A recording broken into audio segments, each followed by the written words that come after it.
If you really want to be achieve something in your life, if you really want to be success in your life, then you must avoid your current pleasure, whatever you are driven by right now. Without avoiding your current pleasure, you can't be success in your life. You cannot be achieve whatever you want to achieve. You must know this truth. You must know this reality.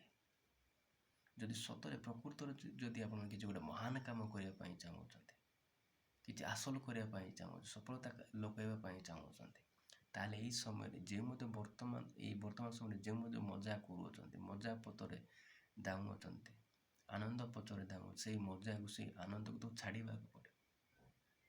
ଯଦି ମଜାକୁ ଆଉ ଆନନ୍ଦକୁ ଛାଡ଼ି ପାରିବ ନାହିଁ, ତାହେଲେ କେବେ ମଧ୍ୟ ଯେଉଁଟା ମଧ୍ୟ ଚାହୁଁଛ ତାହା ହେଇପାରିବ ନାହିଁ।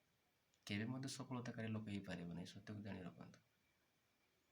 This is not I am saying, this is the Bible clearly saying. Proverbs chapter 21:17, it clearly saying, one who love pleasure will be poor, and one who love wine, he can't be rich.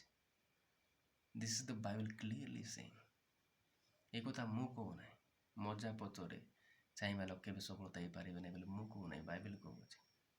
ହିତୋପଦେଶ 21:17 ପଦର କହୁଛି, ଯେଉଁ ଲୋକ ଆନନ୍ଦକୁ ମଜାକୁ ଭଲ ପାଏ, ସେ କେବେ ହେଲେ ମଧ୍ୟ ଧନୀ ହେଇପାରିବ ନାହିଁ। ଯେଉଁ ଲୋକ ଆନନ୍ଦକୁ ମଜାକୁ ଭଲ ପାଏ, ସେଇ ଲୋକ ଗରିବ ହେବ। ଆଉ ଯେଉଁ ଲୋକ ମଦକୁ ଭଲ ପାଏ, ସେଇ ଲୋକ କେବେ ମଧ୍ୟ ଧନୀ ହେଇପାରିବ ନାହିଁ। If you really want to be success in your life, then avoid your current pleasures. ଯଦି ସତରେ ପ୍ରକୃତରେ ଯଦି ଆପଣମାନେ ଗୋଟେ ମହାନ କାମ କରିବା ପାଇଁ ଚାହୁଁଛନ୍ତି, ସଫଳତା ଲଗାଇବା ପାଇଁ ଚାହୁଁଛନ୍ତି, ତାହେଲେ ଏହି ସମୟରେ ଯେଉଁ ମଧ୍ୟ ଆନନ୍ଦ କରୁଅଛନ୍ତି, ଆନନ୍ଦ ପଥରେ ଦାଉଁଅଛନ୍ତି, ମଜା ପଥରେ ଦାଉଁଅଛନ୍ତି, ସେଇ ମଜାକୁ ସେ ଆନନ୍ଦକୁ ତ ଛାଡ଼ିବାକୁ ପଡ଼ିବ। Pleasure could be the chasing after GF or beer. Pleasure could be the alcohol. Pleasure could be the entertainment. ହୁଏତ ମଜା ହୁଏତ ହେଇପାରିଥିବ GF ପଛରେ ଦାଇଁବା, BF ପଛରେ ଦାଇଁବା, ସୋସିଆଲ ମିଡ଼ିଆର ମଜା ପଛରେ ଦାଇଁବା, ମଦପାନ ମଜା ପଛରେ ଦାଇଁବା। ଏଇ ମଦପାନ এই ସମସ୍ତ ଆନନ୍ଦ ମଜାକୁ ତ ଛାଡ଼ିବାକୁ ପଡ଼ିବ। ଯଦି ସତରେ ପ୍ରକୃତରେ ଯଦି ଆପଣ ଜଣେ ମହାନ ସଫଳତାକାରୀ ଲୋକ ହେବା ପାଇଁ ଚାହୁଁଛନ୍ତି, you have to avoid your current pleasure. Then only you can be success. Then only you can be achieve whatever you want to achieve. ଯଦି ଆପଣମାନେ ଏଇ ବର୍ତ୍ତମାନ ସମୟ ମଜାକୁ ଆନନ୍ଦକୁ ଛାଡ଼ି ପାରିବ ନାହିଁ, ତାହେଲେ କେବେ ମଧ୍ୟ ଯେଉଁଟା ମଧ୍ୟ ଚାହୁଁଛ ତାହା ପାଇପାରିବ ନାହିଁ। ବାଇବେଲ ସେଇ କଥା କହୁଛି, ଯେଉଁ ଲୋକ ଆନନ୍ଦକୁ ଭଲ ପାଏ, ସେ ଗରିବ ହେବ।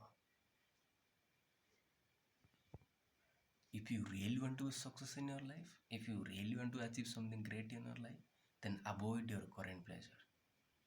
ସତରେ ଯଦି ପ୍ରକୃତରେ ଯଦି ଜଣେ ମହାନ ଲୋକ ହେବା ପାଇଁ ଚାହୁଁଛନ୍ତି, ଗୋଟେ ସଫଳତାକାରୀ ଲୋକ ହେବା ପାଇଁ ଚାହୁଁଛନ୍ତି, ତାହେଲେ ଏଇ ବର୍ତ୍ତମାନ ସମୟରେ ଯେଉଁ ମଧ୍ୟ ମଜା ପଥରେ ଆନନ୍ଦ ପଥରେ ଦାଉଁଅଛି, ସେଇ ଆନନ୍ଦ ମଜାକୁ ଛାଡ଼ିବାକୁ ପଡ଼ିବ।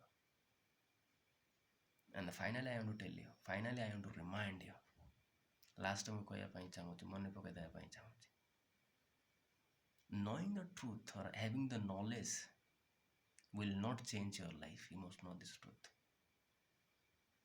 ବୁଦ୍ଧି ଥିଲେ ବା ସତ୍ୟକୁ ଜାଣିଲେ ଜୀବନ କେବେ ଚେଞ୍ଜ ହୁଏ ନାହିଁ। ବୁଦ୍ଧି ଥିଲେ ଜୀବନ କେବେ ଚେଞ୍ଜ ହୁଏ ନାହିଁ, ବା ସତ୍ୟକୁ ଜାଣିଲେ ଜୀବନ କେବେ ଚେଞ୍ଜ ହୁଏ ନାହିଁ। এই ସତ୍ୟକୁ ଜାଣି ରଖନ୍ତୁ। ଜୀବନ ଚେଞ୍ଜ ହୁଏ ବୁଦ୍ଧି ହିସାବରେ ଚାଲିବା ଦ୍ୱାରା, ସତ୍ୟ ହିସାବରେ ଚାଲିବା ଦ୍ୱାରା ଜୀବନ ଚେଞ୍ଜ ହୋଇଥାଏ, ଜୀବନ ପରିବର୍ତ୍ତନ ହୋଇଥାଏ। এই ସତ୍ୟକୁ ଜାଣି ରଖନ୍ତୁ।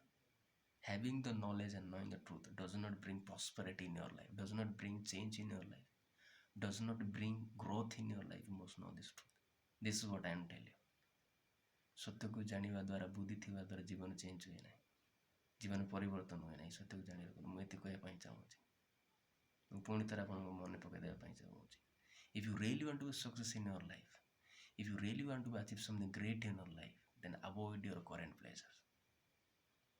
ପୁଣି ଥରେ ମୁଁ ଆପଣଙ୍କୁ ମନେ ପକାଇ ଦେବା ପାଇଁ ଚାହୁଁଛି, ଯଦି ସତରେ ପ୍ରକୃତରେ ଜଣେ ଯଦି ମହାନ କାମ କରିବା ପାଇଁ ଚାହୁଁଛନ୍ତି, ଜଣେ ମହାନ ସଫଳତାକାରୀ ଲଗାଇବା ପାଇଁ ଚାହୁଁଛନ୍ତି, ତାହେଲେ ଏଇ ବର୍ତ୍ତମାନ ସମୟରେ ଯେଉଁ ମଧ୍ୟ ମଜା ପଛରେ ଆନନ୍ଦ ପଛରେ ଧାଉଁଛନ୍ତି, ସେଇ ମଜାକୁ ସେ ଆନନ୍ଦକୁ ଛାଡ଼ିବାକୁ ପଡ଼ିବ। Bible again is saying, when a love pleasure will be poor, and when a love wine he can't be rich. Bible କହୁ, ଯେଉଁ ଲୋକ ମଜାକୁ ଆନନ୍ଦକୁ ଭଲ ପାଏ, ସେଇ ଲୋକ ଗରିବ ହେବ। Now it is up to you. The decide is on your hand. Choice is in your